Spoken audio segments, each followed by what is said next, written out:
A Real Bus está de volta à estrada. Uma volta responsável e controlada, seguindo todo o protocolo de higiene recomendado pelas autoridades de saúde. Uso obrigatório de máscaras, álcool em gel para todos, higienização completa dos ônibus e renovação do ar a cada minuto durante o trajeto. Se o seu destino for João Pessoa, Campina Grande, São João do Cariri, Serra Branca, Sumé, Monteiro, São José dos Cordeiros ou São Sebastião do Umbuzeiro, conte com a gente. Mesmo em tempos desafiadores, o compromisso da Real Bus é com a sua satisfação. Que alegria estarmos juntos nessa manhã de sexta-feira, hoje 5 de fevereiro, dia do datilocopista. E o programa Opção para a Vida lembra a todos que estão conosco, nós estamos reprisando a nossa viagem, nossa excursão realizada em 2017, pela ocasião visitando a Alemanha, pelos 500 anos da Reforma Protestante. Hoje nós vamos estar visitando Heidelberg. Você precisa viajar conosco através destas imagens, como também depois de ser estabelecida a vacinação em 2022, prepare-se para viajar conosco a Israel, se Deus assim nos permitir. Viajem conosco através dessas imagens. Martinho Lutero veio a Heidelberg no século XVI, foi invitado por um governante para defender as suas teses. Foi invitado a Heidelberg porque aqui na praça, na época não era a praça da universidade, aqui encontrava-se um mosteiro agostino e Martinho Lutero era um monge agostino. Sabe, aqui temos essa ruela, chama-se a ruela dos agostinos. E veio a Heidelberg porque aqui encontravam-se os peritos. Sabe, a universidade, muitos teólogos que tinham as mesmas ideias e com eles Martinho Lutero podia discutir, falar sobre as suas ideias. E pouco depois, as ideias do protestantismo espalharam-se no Sacro Império inteiro. O problema para o povo era que eles sempre tiveram que seguir a fé, tiveram que ter a mesma fé como o governante, entende? Quando o governante era católico, eles eram obrigados a serem católicos. Quando era calvinista. Quando era luterano. Isso era um problema para o povo, porque às vezes tinha que mudar a religião durante uma vida duas ou três vezes, o que não era bom, claro. Não sempre houve liberdade religiosa, né? Vamos para lá.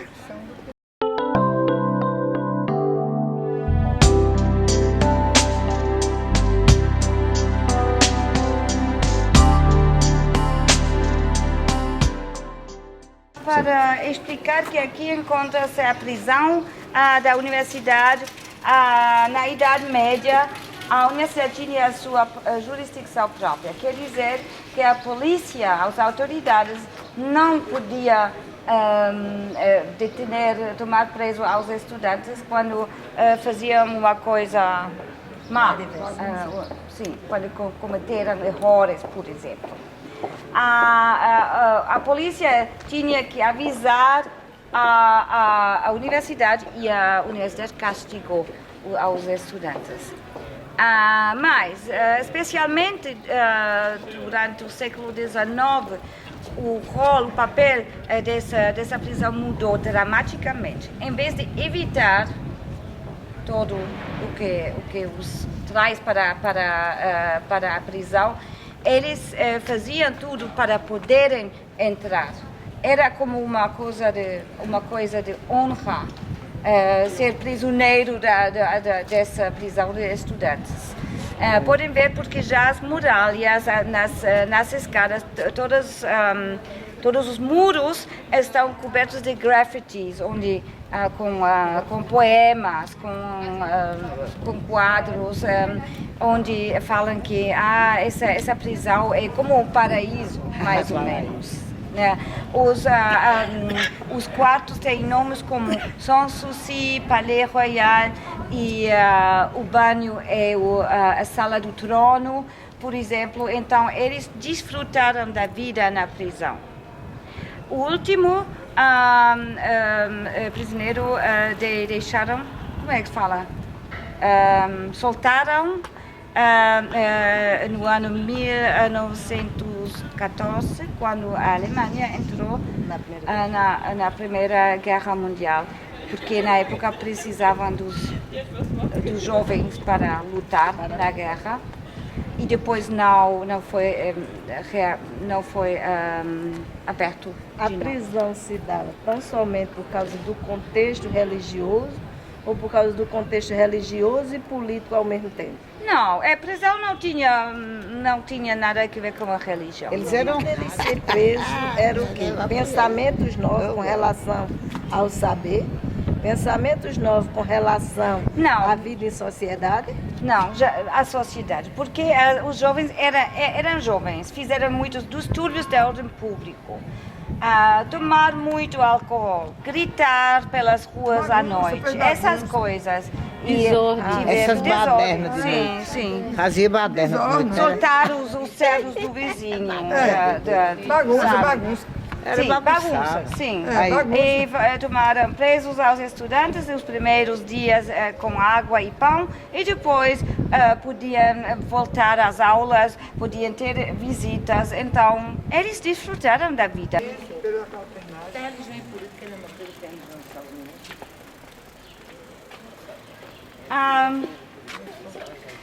Depois da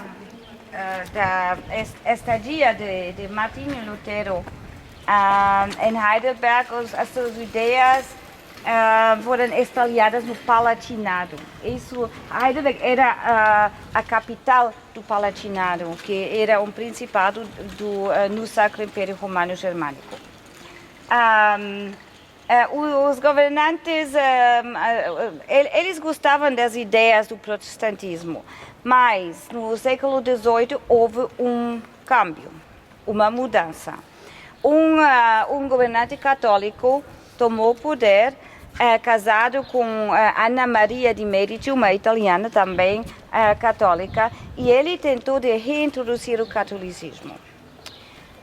Para ajudar com esse projeto, ele chamou aos jesuítas a Heidelberg e vieram como 100 jesuítas para ajudar ao governante.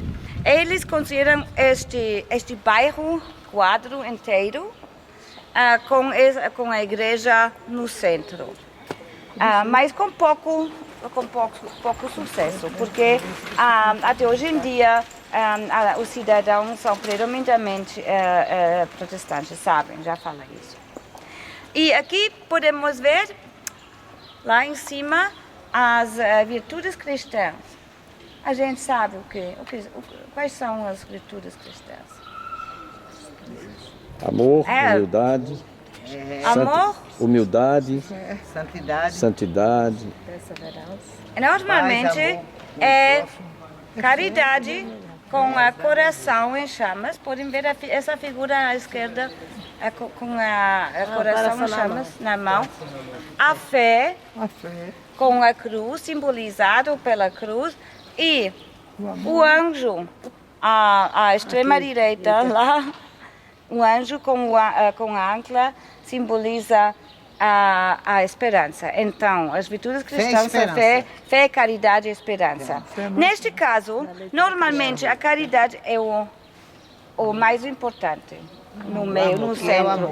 Neste caso, é a fé e, com certeza, a fé católica para os construtores da igreja. Normalmente a caridade está no centro, é mais importante do que a fé, mas aqui não. Aqui a fé e a fé está em cima de tudo. O fundador do ordem jesuíta é Ignacio de Loyola. Também a jesuíta Francisco Xavier era missionário na Ásia.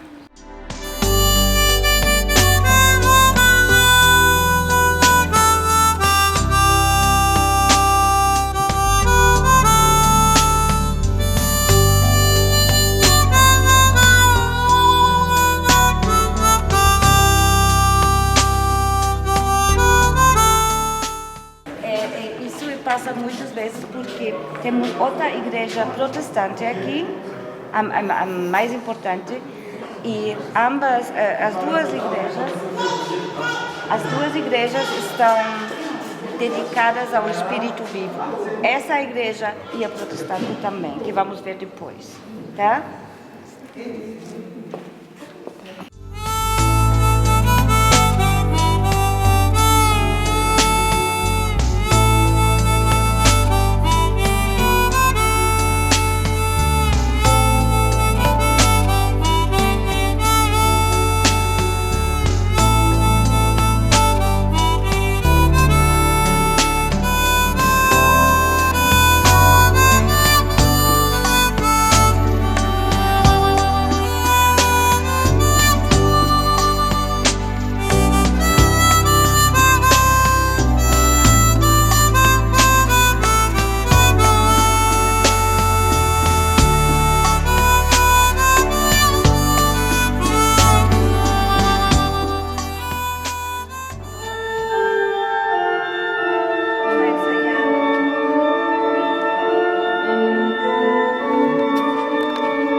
no Terceiro Reich, no Terceiro Império, quando o Hitler tomou o poder, Bom, as pessoas que sofreram eram a maioria judeus, né? Mas não só judeus. Sabe como fizeram os nazistas? Eles vieram de manhã muito cedo para falar com as pessoas que eles têm que ir a um campo de trabalho. Na realidade, foram deportados nos campos de concentração, onde foram assassinados. Desde há 20 anos há uma iniciativa de um artista alemão que se chama Gunter Demnig. Ele iniciou uma arte, um tipo de arte que em alemão falamos Stolperstein. São pedras do atropeço, seria a tradução literal, como este. Aqui está um nome, o ano o ano nasceu, 1120, e que era um testigo de Jeová, não era judeu, era testigo de Jeová. Testemunha. E os testigos de Jeová não podem entrar ao exército. Isso foi o motivo porque ele foi deportado à Rússia, onde foi fuzilado pelos nazistas. Aqui na cidade velha vão encontrar essas placas comemorativas em vários lugares. Em homenagem. É uma homenagem porque esse jovem antes morava nesta casa, exatamente aqui. É uma iniciativa, entretanto, na Europa temos 60.000 dessas placas. 60.000 placas na frente da casa onde viveram as vítimas do Holocausto. As vítimas do Holocausto. Não só judeus. Porque não somente judeus foram assassinados. Testigos de Jeová, pessoas descapacitadas, comunistas, homossexuais, todos que não estavam, ciganos. Todos que não estavam a favor dos nazistas, todos foram assassinados. Todos que não era considerado raça perfeita, ele era isso? Era, sim, era. Era sim. É porque ele disse que não tinha, nós que ela não entendeu.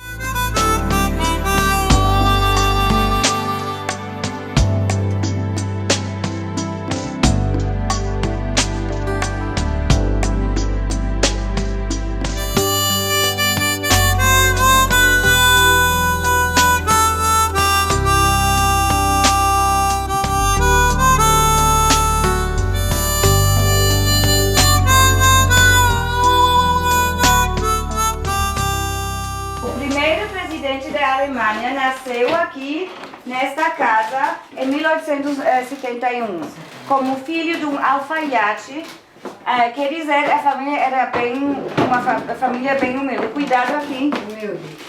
Humilde. O pai era alfaiate e a família morava aqui com 8 membros da família, quer dizer, 6 filhos e os pais. Mas os clientes sempre estiveram presentes. Os tecidos do alfaiate aqui na sala e os aprendizes do pai também estavam presentes sempre. Então, aqui essa casa nunca era ordenada e limpa como parece agora. Era um caos, eu estou segura que era um caos e nunca tão limpo. Porque com 6 filhos, como podem viver? Há um dormitório, uma sala, uma cozinha, não havia banho, não havia água corrente, nada. Uma família pobre, pode-se dizer. O banho embaixo no pátio era para todas as pessoas que moravam aqui, o banheiro, sim. O Friedrich Ebert foi para a escola só durante 8 anos, Não teve uma formação acadêmica, não foi para a universidade, mas sempre foi interessado nas políticas, especialmente os direitos dos trabalhadores, dos obreiros. Então, entrou no Partido Social Democrata e fez uma carreira dentro do partido, da política. Em 1919 foi eleito primeiro presidente da Alemanha. Na época, a Alemanha tinha perdido a Primeira Guerra Mundial e o imperador se havia exiliado. E um celeiro, ele era celeiro, as pessoas que fazem celas para cavalos, ele foi o sucessor do imperador como líder de um país como a Alemanha. Muitas pessoas não queriam aceitar isso, os conservadores não, os monarquistas não, mas também teve problemas com os comunistas e com os socialistas. Era um tempo, uma época muito difícil, economicamente e politicamente, e era, como se fala, a véspera do nazismo na Alemanha. Pouco depois os nazistas tomaram o poder, ele não se cuidou muito bem. Ele teve problemas com a saúde, não foi para o médico e teve uma apendicite e faleceu com essa apendicite em 1925. É presidente, sim.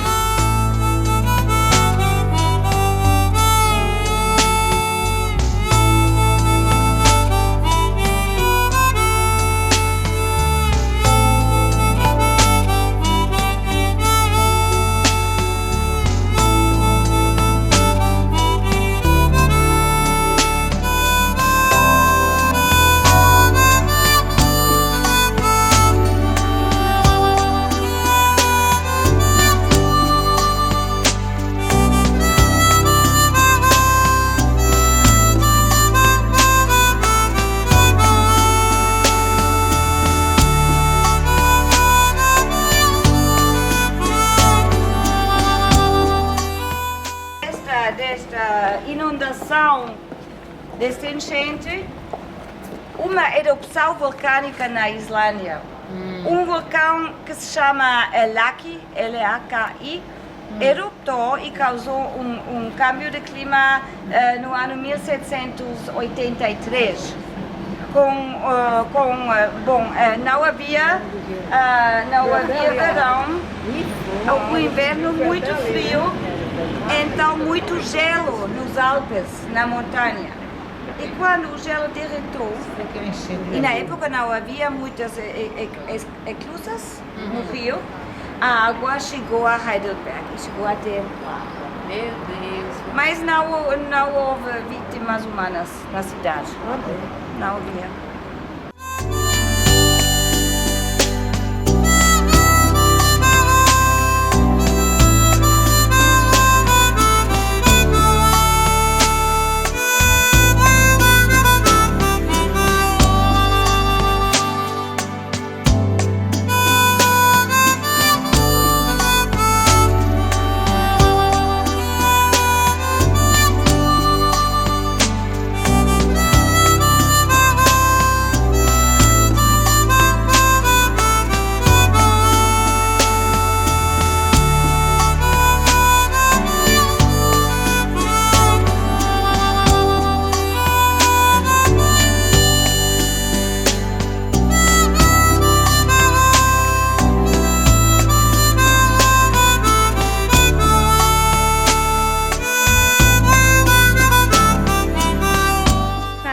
do Espírito Santo, que foi construída no final do século XIV, quando um dos governantes conseguiu ser eleito rei do Sacro Império.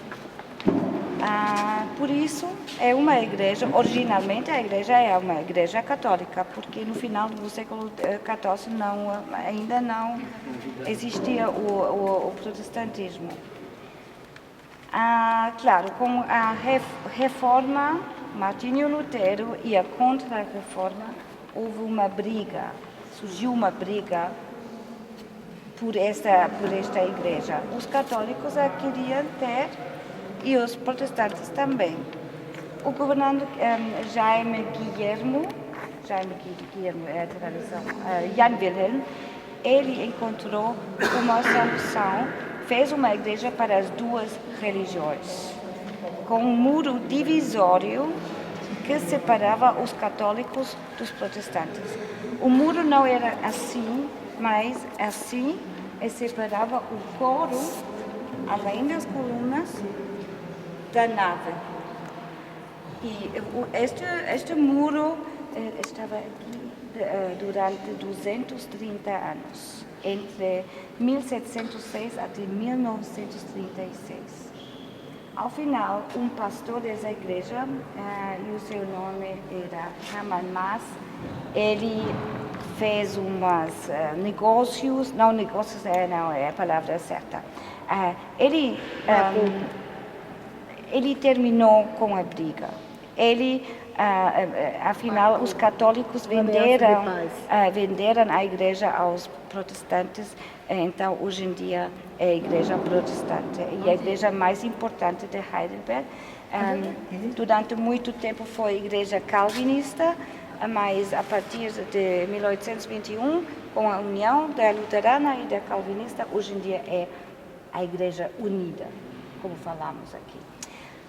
Bom, os vitrais foram destruídos no final da Segunda Guerra Mundial. Heidelberg não foi bombardeado, mas o exército alemão volou todas as pontes no rio e com a onda da explosão os vitrais foram destruídos. E nos anos 80, um artista alemão criou novos vitrais, ou queria criar novos vitrais, mas ele realizou só este vitral lá. 2 Minuten gehen wir raus, ist gut? Ja? Há uma data lá embaixo, 6 de agosto de 1945. Em cima, a fórmula de Einstein, a teoria da relatividade e o incerto da Apocalipse. Fez um cruzamento das 3 ideias junto. Tem uma ideia do que significa a data? 6 de agosto de 1945. Quando terminou a guerra? Não, o fim da guerra foi em maio. Foi em maio. Essa é a tira da primeira bomba atômica de Hiroshima.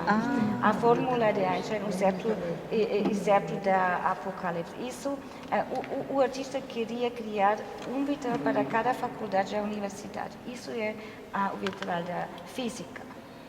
Mas com esse tipo de arte surgiu uma controvérsia, uma discussão.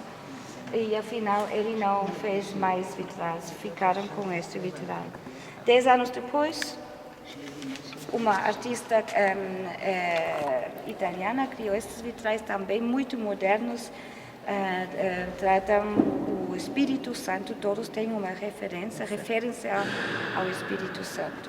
E chamava-se Ela Santa Rosa. Um dos prédios mais antigos da cidade, prédios residenciais mais antigos da cidade, foi construído em 1592 por um comerciante de tecidos, um belga que veio a Heidelberg porque na época a cidade era tão tolerante com o protestantismo. Então ele ficou aqui e era tão rico que podia-se conseguir uma casa assim, uma casa de pedra, porque normalmente as construções na Idade Média eram de madeira, muito madeira. Isso talvez fosse a causa porque este prédio ainda existe, porque era de pedra, pedra não arde. E talvez a gente já saiba que a Heidelberg foi destruída pelos franceses. Desejamos a todos um bom final de semana e até a próxima segunda-feira, quando continuaremos a nossa visita a Heidelberg, uma cidade belíssima na Alemanha, onde foi o berço, podemos assim dizer, da Reforma Protestante. Até lá, se Deus assim nos permitir.